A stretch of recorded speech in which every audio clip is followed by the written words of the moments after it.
অনেকদিন আগে একটা ব্যক্তি ছিল, নদীর ধারে তার একটা ক্ষেত ছিল, খুব সুন্দর একটা ক্ষেত।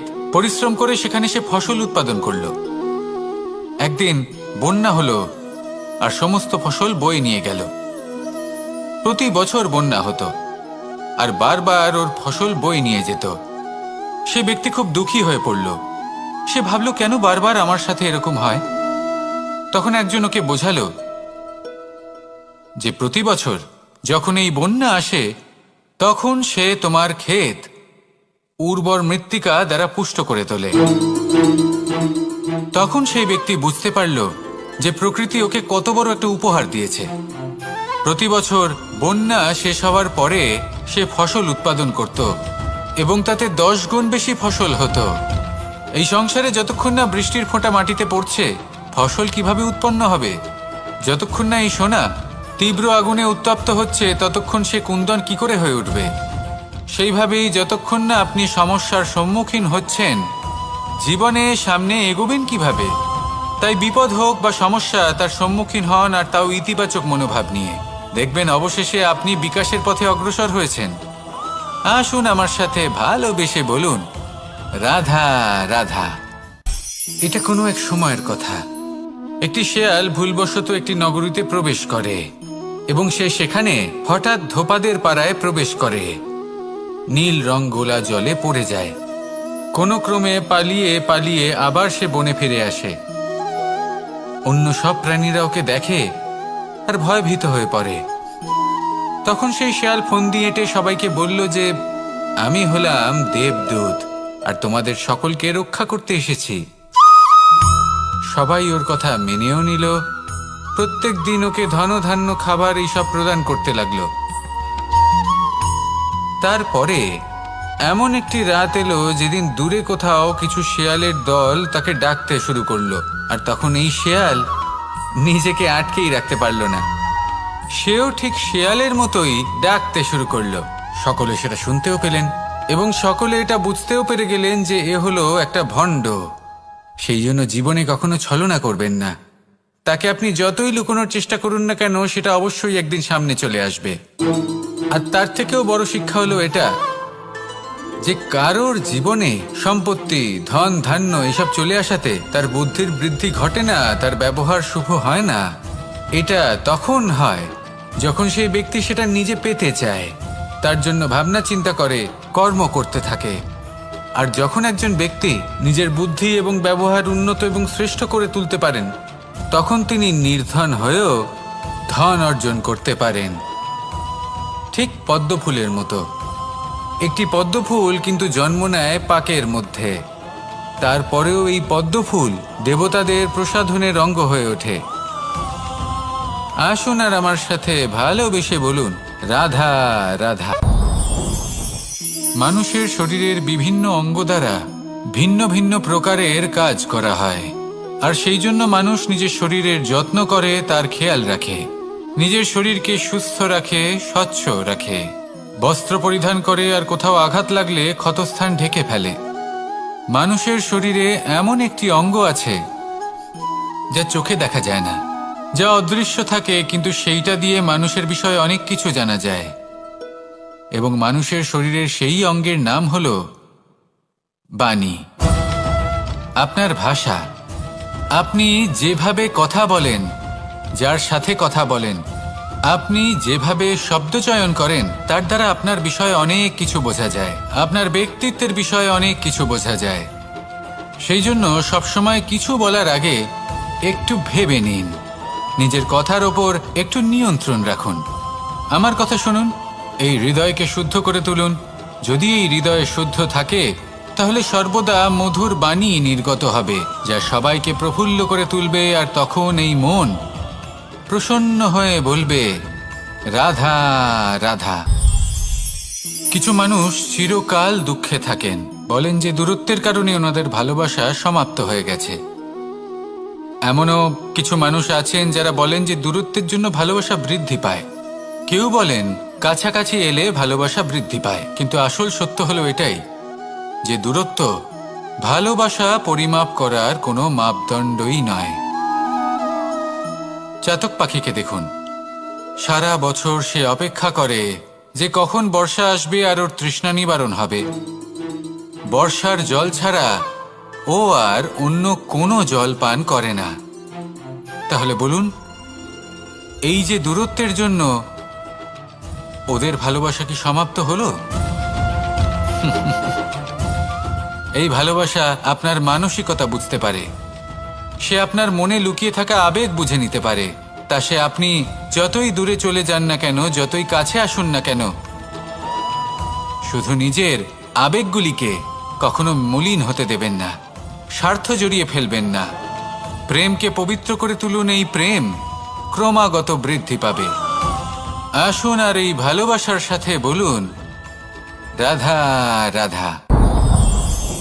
মানুষ নিজের জীবনে সেই সব কিছু লাভ করতে পারে যা সে কামনা করে। শুধু প্রয়োজন হলো ইচ্ছে এবং সিদ্ধান্তের। এবার এই ইচ্ছে আসলে কি?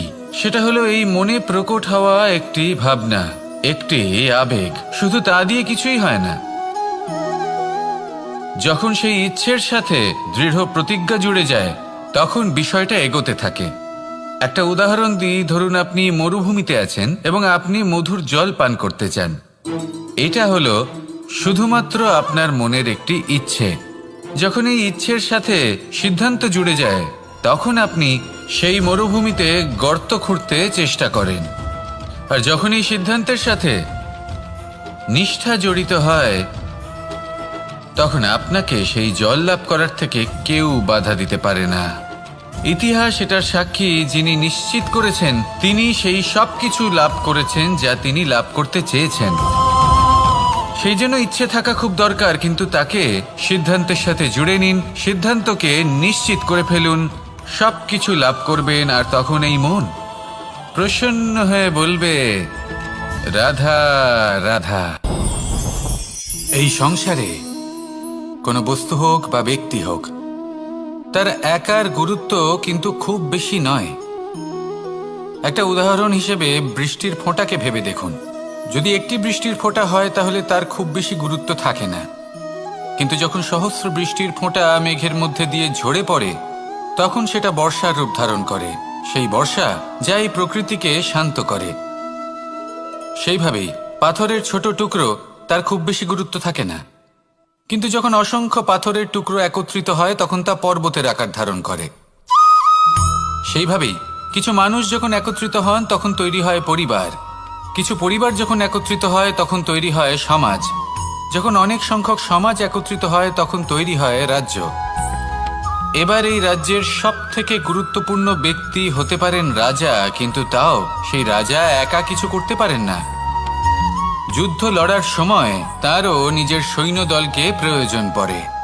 কিন্তু এই সংসারে এমন একজন ব্যক্তি আছেন যিনি একাই সব কাজ করতে থাকেন, এবং সেই ব্যক্তি হলেন মা। আমাদের জীবনে একজন পিতার ভূমিকা কিন্তু নিঃসন্দেহে অমূল্য, কিন্তু আমাদের সকলের জীবনে যে ভূমিকা একজন মায়ের তা অন্য কারোর থাকে না। একজন মা একাই সন্তানকে বড় করতে পারেন, সংস্কারী করে তুলতে পারেন, তার জন্য পরিশ্রম করেন। আর এত কিছু কাজ করার পরেও তার কাজের জন্য তিনি প্রশংসা অবশ্য পান না। উল্টে যদি সেই সন্তান অনুচিত পথে চালিত হয়, অনুচিত কর্ম করে, তখন সেই মাকেই অপবাদের পাত্র হয়ে উঠতে হয়। আমাদের জীবনে মায়ের যোগদান কতটা সেটা বুঝুন। আপনাকে বড় করে তোলার জন্য উনি কতটা পরিশ্রম করেছেন সেটা বুঝুন। আজ থেকে, এখন থেকে, এই মুহূর্ত থেকে মাকে সম্মান করতে শিখুন। যখন সময় পাবেন, যখন সুযোগ হবে, তখন তার প্রশংসা করুন, ওনারও ভালো লাগবে। আর মায়ের এই মমতার জন্য, তার এই ভূমিকার জন্য আসুন সবাই মিলে আমরা তাকে প্রণাম করি, আর সকলে মিলে ভালোবেসে বলি, রাধা রাধা। মানুষ নিজের জীবনে অনেক বস্তু, অনেক ব্যক্তিকে অনাদর করে থাকে, ভাবে যে ওর কোনো মূল্যই নেই, এটা তো কোনো কাজেই লাগবে না। এবার ভাবুন যে আপনি কোনো পথে হাঁটছেন আর আপনার পায়ে একটা কাঁটা ফুটে গেল। তখন আপনি যাই করুন না কেন, তলোয়ার দিয়ে আপনি সেই কাঁটা বের করতে পারবেন না। তার জন্য আপনার দরকার পড়বে একটি সূচের। সেই জন্য এই সংসারে যে কেউই ছোট বা বড় হন না, সকলের নিজের মূল্য আছে। দেখুন, যদি কথা বলা হয় জল নিয়ে, জল যদি দূষিত হয় তাহলে তা আমরা গ্রহণ করতে পারবো না, পান করতে পারবো না। কিন্তু যদি হঠাৎ করে কোথাও আগুন লেগে যায়, সবকিছু ভস্ম হতে শুরু করে, তাহলে সেই জল কিন্তু সেই আগুন নিভিয়ে দিতে পারে। এই পুরো খেলাটাই হলো দৃষ্টিভঙ্গির, মানসিকতার। আপনার মানসিকতা যদি শুভ হয় তাহলে সেটাই শুভ সত্য হয়ে আপনার সামনে আসবে। এই সংসারে বস্তু হোক বা ব্যক্তি হোক, তাতে খুঁত ধরা বন্ধ করে দিন আর তার কি কি গুণ রয়েছে সেটা খুঁজে বের করতে শুরু করুন। জীবন সরল হয়ে যাবে এবং এই মন প্রসন্ন হয়ে বলবে, রাধা রাধা। বড়ই অদ্ভুত ব্যাপার। একটি পাথরের প্রতিমা যখন মন্দিরে স্থাপিত হয় তখন তা আমাদের কাছে ভগবান সম হয়ে দাঁড়ায়। কিন্তু যখন একজন জীবিত মানুষ মন্দিরে গিয়ে থাকেন তখন তার শরীর, মন, আত্মা সেই সব পাথর সম হয়ে দাঁড়ায়। কিন্তু এমনটা আমি ঠিক কেন বললাম ভেবে দেখুন। মানুষ এটা চান যে কোনো পরিস্থিতি, যে কোনো স্থানেই তার বিজয় হোক, কিন্তু এখানে এসে সে পরাজিত হয়। এরকম ঠিক কেন হয়? সমস্ত খেলা হলো ভাবনা চিন্তার, বিচারধারার, দৃষ্টিভঙ্গির, উত্তরদায়িত্বের খেলা। পাষাণের এই প্রতিমা, তার একটি উত্তরদায়িত্ব আছে, আশা ধরে রাখার দায়িত্ব। সেই আশা জানিয়ে মানুষ মন্দিরে আসেন। তেমনি মানুষের একটি উত্তরদায়িত্ব আছে যেটা সে ভুলে যায়। আর সেই উত্তরদায়িত্ব হলো এটা, যে মন্দিরে যে ভগবানকে সে প্রসন্ন করতে যাচ্ছে তাকে সে তখনই খুঁজে পাবে যখন পূর্ণরূপে সে সমর্পিত থাকবে। যদি মনে সমর্পণের ভাব না থাকে তাহলে ভগবান কখনো প্রসন্ন হবেন না। নিজের উত্তরদায়িত্ব বোঝার বদলে মানুষ শুধু একটা অনুষ্ঠান পালন করেন। যেমন ফুলের একটা মালা অর্পণ করেন আর সেই কারণেই তিনি পরাজিত হন। আপনি ফুলের মালা অর্পণ করুন, প্রসাদ অর্পণ করুন, কিন্তু মনের মধ্যে পূর্ণ সমর্পণের ভাব থাকা প্রয়োজনীয়।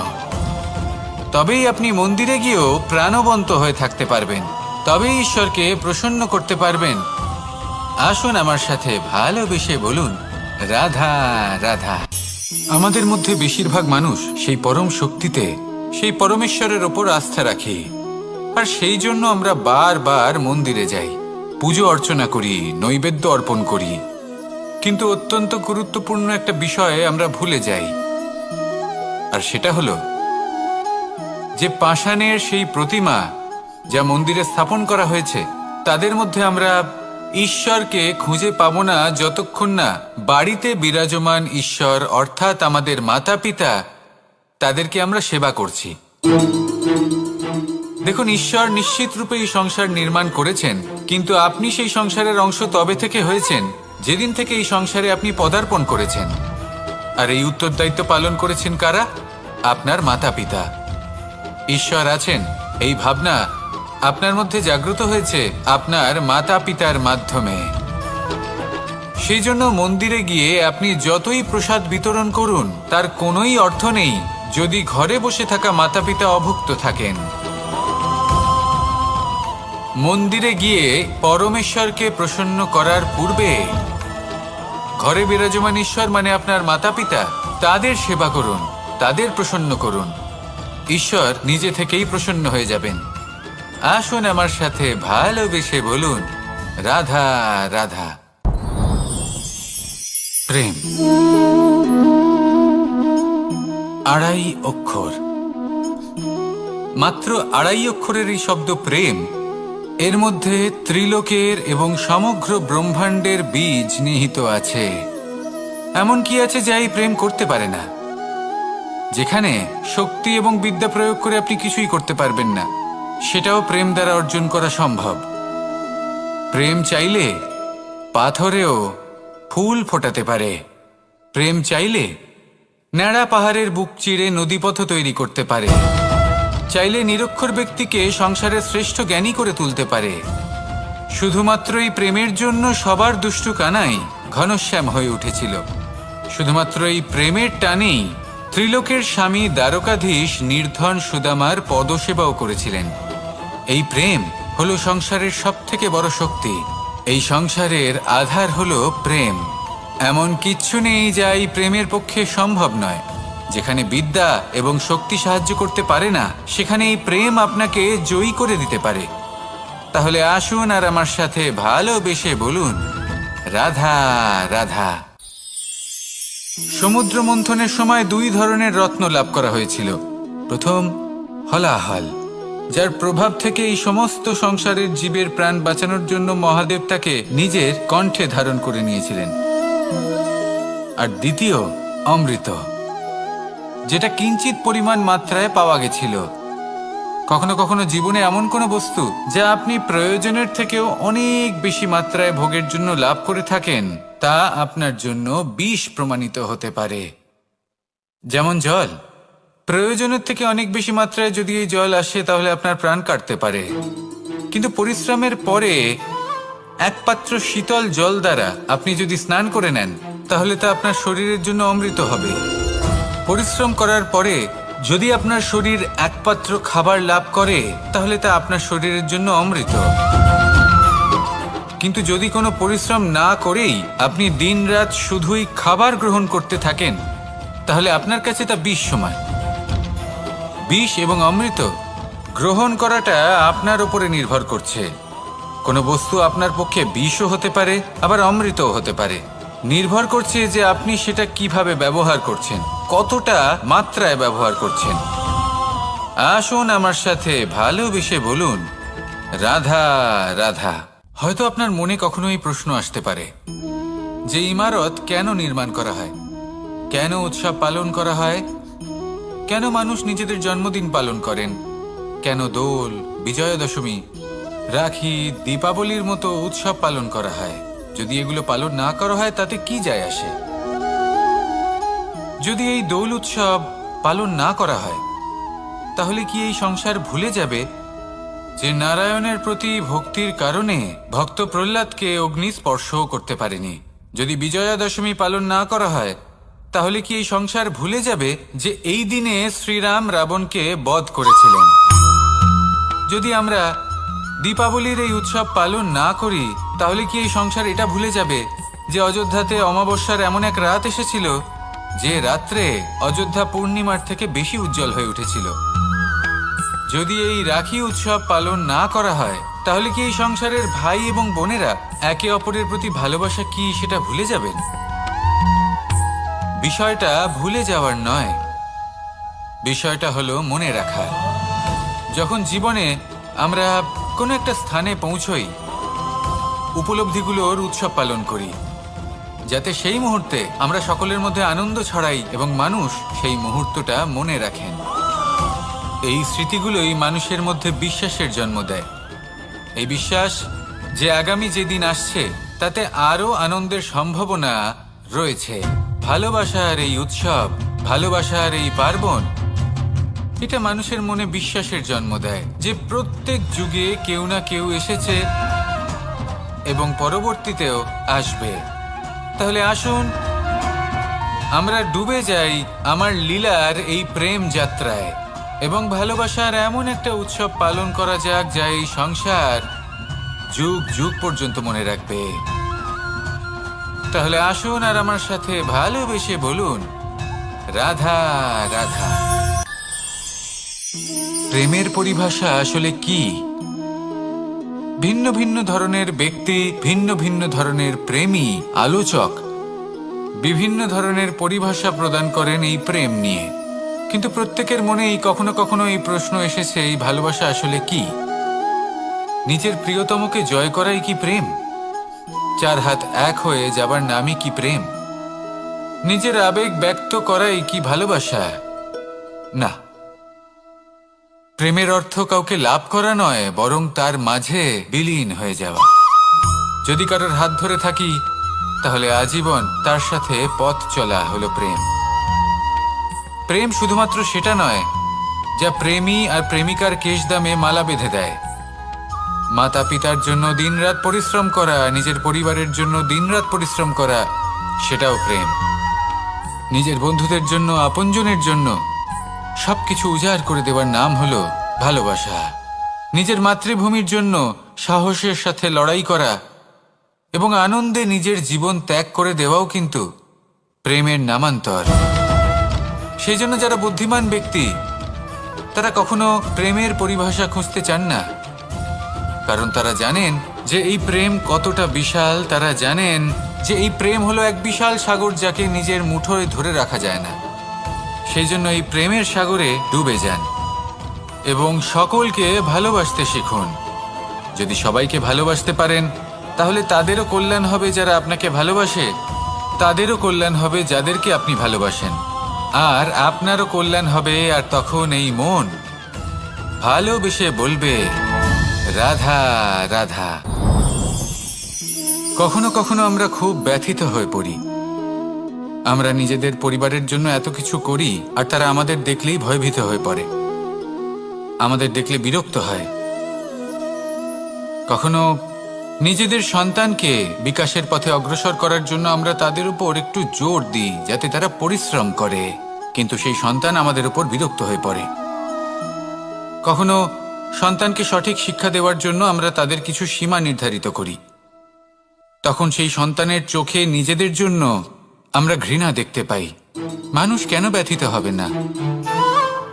দেখুন, যখন সূচের দ্বারা আপনি বস্ত্র সেলাই করেন তখন সূচের আঘাত সেই বস্তুকে সহ্য করতে হয়, কিন্তু তাতে সেই সূচ বা আপনার উদ্দেশ্যে কোনো প্রভাব পড়া উচিত নয়, কারণ আপনি তো আপনার কর্ম করছেন, আর তাও পূর্ণ নিষ্ঠা ভরে, এবং অবশেষে আপনার উদ্দেশ্য শুভ প্রমাণিত হবে। তাই কেউ বিরক্ত হচ্ছে বলে বা কারোর চোখে নিজের প্রতি ঘৃণা দেখার ভয় কখনো পিছিয়ে যাবেন না। কষ্ট না করে বিকাশ সম্ভব নয়। কর্ম করতে থাকুন, সব কিছু শুভ হবে। আসুন আমার সাথে ভালোবেসে বলুন, রাধা রাধা। মাতা পিতার মনে সবসময় এই বাসনা বাস করে যে ওনাদের সন্তানের যেন মঙ্গল হয়। নিজের সন্তানকে সেই সবকিছু দেবার সবসময় চেষ্টা করতে থাকেন যেগুলো তারা নিজেরা নিজেদের জীবনে কখনো পেতে পারেননি, এবং এই প্রক্রিয়ায় সব থেকে গুরুত্বপূর্ণ বিষয়টি ভুলে যান, নিজের সন্তানকে সেই জিনিস দেওয়া যেটা উনি সব থেকে আগে পেয়েছেন। আমি ধনের কথা বলছি না, আমি বলতে চাইছি নিজের অভিজ্ঞতা দ্বারা ওনারা যে মানসিক স্থিতি লাভ করেছেন, ওনারা যে মর্যাদা লাভ করেছেন, যে শিক্ষা ওনারা লাভ করেছেন, সবার আগে নিজের সন্তানকে সেটা দেওয়া প্রয়োজন।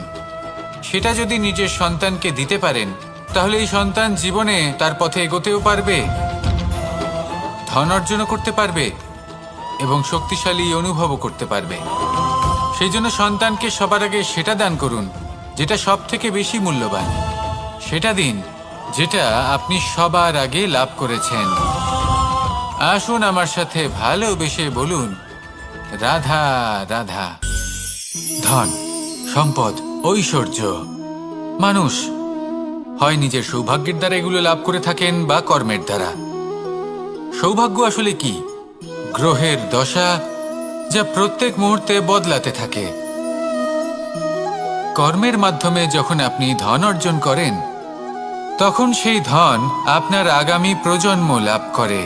সেটা হয় সে ভোগ করে বা তার জন্য তার ভোগান্তি হয়, আর এটা নির্ভর করছে আপনার কর্মের ওপরে। কি কর্ম করেছেন আপনি সেই ধনকে লাভ করার জন্য? যদি আপনি সৎ পথে চলেন, নিষ্ঠা ভরে আপনি কর্ম করে থাকেন এবং তার ফলে আপনি ধন অর্জন করে থাকেন, তাহলে আপনার আগামী প্রজন্ম সেটা ভোগ করবে, সেটা প্রয়োগ করবে নিজের বিকাশের জন্য। কিন্তু যদি আপনি কুকর্ম করে থাকেন, কোনো রকম ছলনা করে থাকেন এই ধন লাভ করার জন্য, তাহলে 100% আপনার আগামী প্রজন্মকে এর জন্য ভুগতেই হবে। তাহলে আপনি কি চাইবেন? যে আপনার আগামী প্রজন্ম সুখ ভোগ করবে নাকি আপনার কুকর্মের পরিণাম ভোগ করবে? নির্বাচন আপনারই। আসুন আমার সাথে ভালোবেসে বলুন, রাধা রাধা। অনেকদিন আগে একটা ব্যক্তি ছিল, নদীর ধারে তার একটা ক্ষেত ছিল, খুব সুন্দর একটা ক্ষেত। পরিশ্রম করে সেখানে সে ফসল উৎপাদন করলো। একদিন বন্যা হলো আর সমস্ত ফসল বয়ে নিয়ে গেল। প্রতি বছর বন্যা হতো আর বারবার ওর ফসল বয়ে নিয়ে যেত। সে ব্যক্তি খুব দুঃখী হয়ে পড়ল। সে ভাবল, কেন বারবার আমার সাথে এরকম হয়? তখন একজন ওকে বোঝালো যে প্রতি বছর যখন এই বন্যা আসে তখন সে তোমার ক্ষেত উর্বর মৃত্তিকা দ্বারা পুষ্ট করে তোলে। তখন সেই ব্যক্তি বুঝতে পারল যে প্রকৃতি ওকে কত বড় একটা উপহার দিয়েছে। প্রতি বছর বন্যা শেষ হওয়ার পরে সে ফসল উৎপাদন করত এবং তাতে 10 গুণ বেশি ফসল হতো। এই সংসারে যতক্ষণ না বৃষ্টির ফোঁটা মাটিতে পড়ছে, ফসল কিভাবে উৎপন্ন হবে? যতক্ষণ না এই সোনা তীব্র আগুনে উত্তপ্ত হচ্ছে, ততক্ষণ সে কুন্দন কি করে হয়ে উঠবে? সেইভাবেই যতক্ষণ না আপনি সমস্যার সম্মুখীন হচ্ছেন, জীবনে সামনে এগোবেন কিভাবে? তাই বিপদ হোক বা সমস্যা, তার সম্মুখীন হন, আর তাও ইতিবাচক মনোভাব নিয়ে। দেখবেন অবশেষে আপনি বিকাশের পথে অগ্রসর হয়েছেন। আসুন আমার সাথে ভালোবেসে বলুন, রাধা রাধা। এটা কোনো এক সময়ের কথা। একটি শেয়াল ভুলবশত একটি নগরীতে প্রবেশ করে এবং সে সেখানে হঠাৎ ধোপাদের পাড়ায় প্রবেশ করে। নীল রং গোলা জলে পড়ে যায়। কোনো ক্রমে পালিয়ে পালিয়ে আবার সে বনে ফিরে আসে। অন্য সব প্রাণীরা ওকে দেখে আর ভয়ভীত হয়ে পড়ে। তখন সেই শেয়াল ফোন দিয়ে এঁটে সবাইকে বলল যে, আমি হলাম দেবদূত আর তোমাদের সকলকে রক্ষা করতে এসেছি। সবাই ওর কথা মেনেও নিল। প্রত্যেক দিন ওকে ধনধান্য খাবার এইসব প্রদান করতে লাগলো। তারপরে এমন একটি রাত এলো যেদিন দূরে কোথাও কিছু শেয়ালের দল তাকে ডাকতে শুরু করলো। আর তখন এই শেয়াল নিজেকে আটকেই রাখতে পারল না। সেও ঠিক শেয়ালের মতোই ডাকতে শুরু করলো। সকলে সেটা শুনতেও পেলেন এবং সকলে এটা বুঝতেও পেরে গেলেন যে এ হলো একটা ভণ্ড।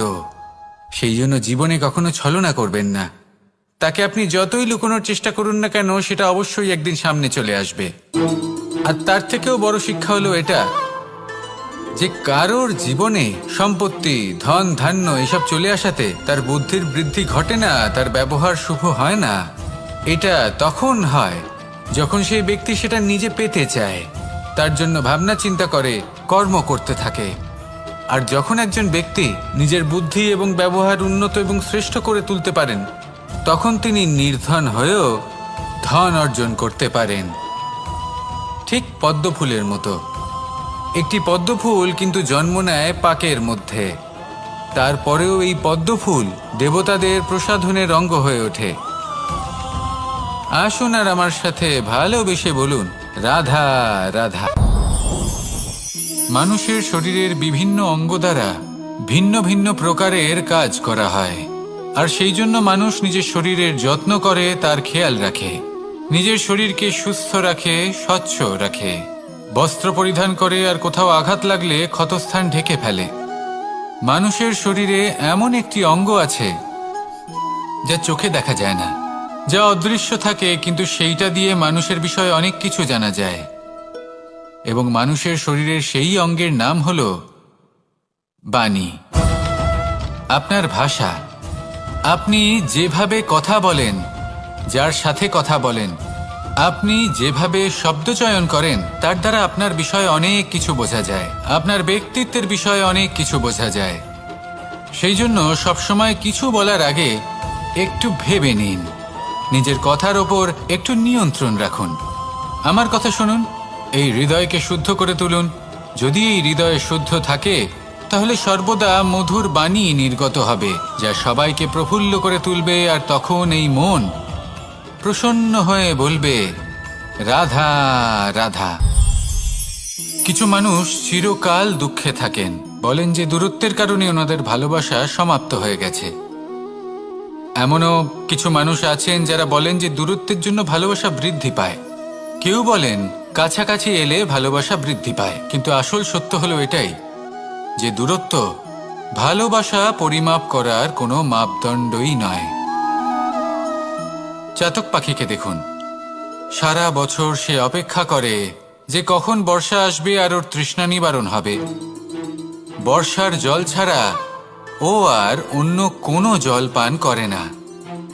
তাহলে বলুন, এই যে দূরত্বের জন্য ওদের ভালোবাসা কি সমাপ্ত হলো?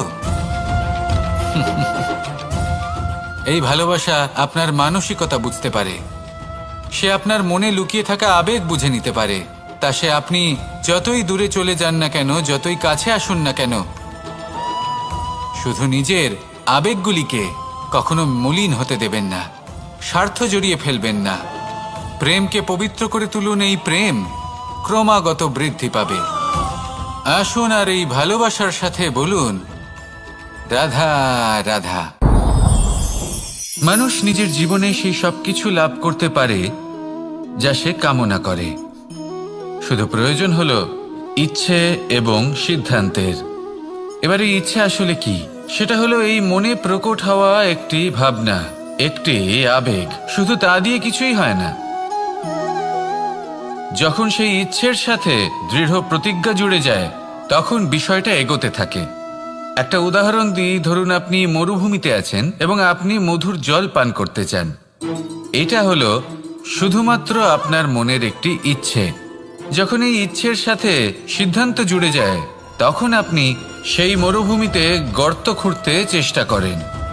আর যখন এই সিদ্ধান্তের সাথে নিষ্ঠা জড়িত হয়, তখন আপনাকে সেই জল লাভ করার থেকে কেউ বাধা দিতে পারে না।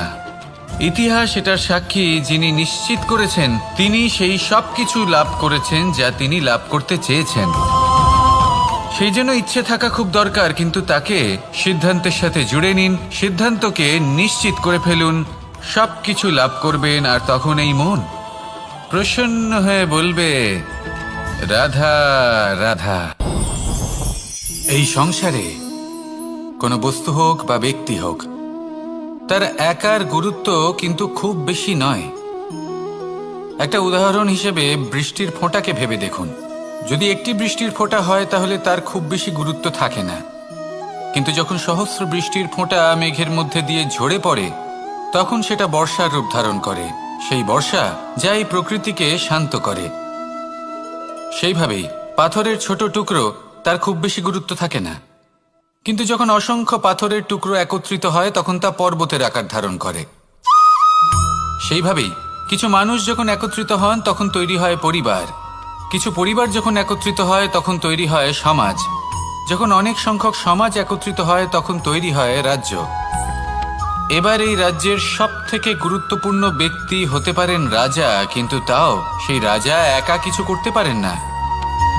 যুদ্ধ লড়ার সময় তারও নিজের সৈন্যদলকে প্রয়োজন পড়ে। কিন্তু এই সংসারে এমন একজন ব্যক্তি আছেন যিনি একাই সব কাজ করতে থাকেন, এবং সেই ব্যক্তি হলেন মা। আমাদের জীবনে একজন পিতার ভূমিকা কিন্তু নিঃসন্দেহে অমূল্য, কিন্তু আমাদের সকলের জীবনে যে ভূমিকা একজন মায়ের তা অন্য কারোর থাকে না। একজন মা একাই সন্তানকে বড় করতে পারেন, সংস্কারী করে তুলতে পারেন, তার জন্য পরিশ্রম করেন। আর এত কিছু কাজ করার পরেও তার কাজের জন্য তিনি প্রশংসা অবশ্য পান না। উল্টে যদি সেই সন্তান অনুচিত পথে চালিত হয়, অনুচিত কর্ম করে, তখন সেই মাকেই অপবাদের পাত্র হয়ে উঠতে হয়। আমাদের জীবনে মায়ের যোগদান কতটা সেটা বুঝুন। আপনাকে বড় করে তোলার জন্য উনি কতটা পরিশ্রম করেছেন সেটা বুঝুন। আজ থেকে, এখন থেকে, এই মুহূর্ত থেকে মাকে সম্মান করতে শিখুন। যখন সময় পাবেন, যখন সুযোগ হবে, তখন তার প্রশংসা করুন, ওনারও ভালো লাগবে। আর মায়ের এই মমতার জন্য, তার এই ভূমিকার জন্য আসুন সবাই মিলে আমরা তাকে প্রণাম করি, আর সকলে মিলে ভালোবেসে বলি, রাধা রাধা। মানুষ নিজের জীবনে অনেক বস্তু, অনেক ব্যক্তিকে অনাদর করে থাকে, ভাবে যে ওর কোনো মূল্যই নেই, এটা তো কোনো কাজেই লাগবে না। এবার ভাবুন যে আপনি কোনো পথে হাঁটছেন আর আপনার পায়ে একটা কাঁটা ফুটে গেল। তখন আপনি যাই করুন না কেন, তলোয়ার দিয়ে আপনি সেই কাঁটা বের করতে পারবেন না। তার জন্য আপনার দরকার পড়বে একটি সূচের। সেই জন্য এই সংসারে যে কেউই ছোট বা বড় হন না, সকলের নিজের মূল্য আছে। দেখুন, যদি কথা বলা হয় জল নিয়ে, জল যদি দূষিত হয় তাহলে তা আমরা গ্রহণ করতে পারবো না, পান করতে পারবো না। কিন্তু যদি হঠাৎ করে কোথাও আগুন লেগে যায়, সবকিছু ভস্ম হতে শুরু করে, তাহলে সেই জল কিন্তু সেই আগুন নিভিয়ে দিতে পারে। এই পুরো খেলাটাই হলো দৃষ্টিভঙ্গির, মানসিকতার। আপনার মানসিকতা যদি শুভ হয় তাহলে সেটাই শুভ সত্য হয়ে আপনার সামনে আসবে। এই সংসারে বস্তু হোক বা ব্যক্তি হোক, তাতে খুঁত ধরা বন্ধ করে দিন আর তার কি কি গুণ রয়েছে সেটা খুঁজে বের করতে শুরু করুন। জীবন সরল হয়ে যাবে এবং এই মন প্রসন্ন হয়ে বলবে, রাধা রাধা। বড়ই অদ্ভুত ব্যাপার। একটি পাথরের প্রতিমা যখন মন্দিরে স্থাপিত হয় তখন তা আমাদের কাছে ভগবান সম হয়ে দাঁড়ায়। কিন্তু যখন একজন জীবিত মানুষ মন্দিরে গিয়ে থাকেন তখন তার শরীর, মন, আত্মা সেই সব পাথর সম হয়ে দাঁড়ায়। কিন্তু এমনটা আমি ঠিক কেন বললাম ভেবে দেখুন। মানুষ এটা চান যে কোনো পরিস্থিতি, যে কোনো স্থানেই তার বিজয় হোক, কিন্তু এখানে এসে সে পরাজিত হয়। এরকম ঠিক কেন হয়? সমস্ত খেলা হলো ভাবনা চিন্তার, বিচারধারার, দৃষ্টিভঙ্গির, উত্তরদায়িত্বের খেলা। পাষাণের এই প্রতিমা, তার একটি উত্তরদায়িত্ব আছে, আশা ধরে রাখার দায়িত্ব। সেই আশা জানিয়ে মানুষ মন্দিরে আসেন। তেমনি মানুষের একটি উত্তরদায়িত্ব আছে যেটা সে ভুলে যায়। আর সেই উত্তরদায়িত্ব হলো এটা, যে মন্দিরে যে ভগবানকে সে প্রসন্ন করতে যাচ্ছে তাকে সে তখনই খুঁজে পাবে যখন পূর্ণরূপে সে সমর্পিত থাকবে। যদি মনে সমর্পণের ভাব না থাকে তাহলে ভগবান কখনো প্রসন্ন হবেন না। নিজের উত্তরদায়িত্ব বোঝার বদলে মানুষ শুধু একটা অনুষ্ঠান পালন করেন। যেমন ফুলের একটা মালা অর্পণ করেন আর সেই কারণেই তিনি পরাজিত হন। আপনি ফুলের মালা অর্পণ করুন, প্রসাদ অর্পণ করুন, কিন্তু মনের মধ্যে পূর্ণ সমর্পণের ভাব থাকা প্রয়োজনীয়। তবেই আপনি মন্দিরে গিয়েও প্রাণবন্ত হয়ে থাকতে পারবেন, তবেই ঈশ্বরকে প্রসন্ন করতে পারবেন। আসুন আমার সাথে ভালোবেসে বলুন, রাধা রাধা। আমাদের মধ্যে বেশিরভাগ মানুষ সেই পরম শক্তিতে, সেই পরমেশ্বরের ওপর আস্থা রাখি, আর সেই জন্য আমরা বারবার মন্দিরে যাই, পুজো অর্চনা করি, নৈবেদ্য অর্পণ করি। কিন্তু অত্যন্ত গুরুত্বপূর্ণ একটা বিষয়ে আমরা ভুলে যাই, আর সেটা হলো যে পাষাণের সেই প্রতিমা যা মন্দিরে স্থাপন করা হয়েছে, তাদের মধ্যে আমরা ঈশ্বরকে খুঁজে পাবো না যতক্ষণ না বাড়িতে বিরাজমান ঈশ্বর অর্থাৎ আমাদের মাতা পিতা, তাদেরকে আমরা সেবা করছি। দেখুন, ঈশ্বর নিশ্চিত রূপে এই সংসার নির্মাণ করেছেন, কিন্তু আপনি সেই সংসারের অংশ তবে থেকে হয়েছেন যেদিন থেকে এই সংসারে আপনি পদার্পণ করেছেন। আর এই উত্তরদায়িত্ব পালন করেছেন কারা? আপনার মাতা পিতা। ঈশ্বর আছেন এই ভাবনা আপনার মধ্যে জাগ্রত হয়েছে আপনার মাতা পিতার মাধ্যমে। সেই জন্য মন্দিরে গিয়ে আপনি যতই প্রসাদ বিতরণ করুন তার কোনোই অর্থ নেই যদি ঘরে বসে থাকা মাতা পিতা অভুক্ত থাকেন। মন্দিরে গিয়ে পরমেশ্বরকে প্রসন্ন করার পূর্বে ঘরে বিরাজমান ঈশ্বর মানে আপনার মাতা পিতা, তাদের সেবা করুন, তাদের প্রসন্ন করুন। ঈশ্বর নিজে থেকেই প্রসন্ন হয়ে যাবেন। আসুন আমার সাথে ভালোবেসে বলুন, রাধা রাধা। প্রেম আড়াই অক্ষর, মাত্র আড়াই অক্ষরের এই শব্দ প্রেম, এর মধ্যে ত্রিলোকের এবং সমগ্র ব্রহ্মাণ্ডের বীজ নিহিত আছে। এমন কি আছে যা এই প্রেম করতে পারে না? যেখানে শক্তি এবং বিদ্যা প্রয়োগ করে আপনি কিছুই করতে পারবেন না, সেটাও প্রেম দ্বারা অর্জন করা সম্ভব। প্রেম চাইলে পাথরেও ফুল ফোটাতে পারে। প্রেম চাইলে ন্যাড়া পাহাড়ের বুক চিরে নদীপথ তৈরি করতে পারে। চাইলে নিরক্ষর ব্যক্তিকে সংসারের শ্রেষ্ঠ জ্ঞানী করে তুলতে পারে। শুধুমাত্র এই প্রেমের জন্য সবার দুষ্টু কানাই ঘনশ্যাম হয়ে উঠেছিল। শুধুমাত্র এই প্রেমের টানেই ত্রিলোকের স্বামী দ্বারকাধীশ নির্ধন সুদামার পদসেবাও করেছিলেন। এই প্রেম হলো সংসারের সবথেকে বড় শক্তি। এই সংসারের আধার হলো প্রেম। এমন কিচ্ছু নেই যা এই প্রেমের পক্ষে সম্ভব নয়। যেখানে বিদ্যা এবং শক্তি সাহায্য করতে পারে না, সেখানে এই প্রেম আপনাকে জয়ী করে দিতে পারে। তাহলে আসুন আর আমার সাথে ভালোবেসে বলুন, রাধা রাধা।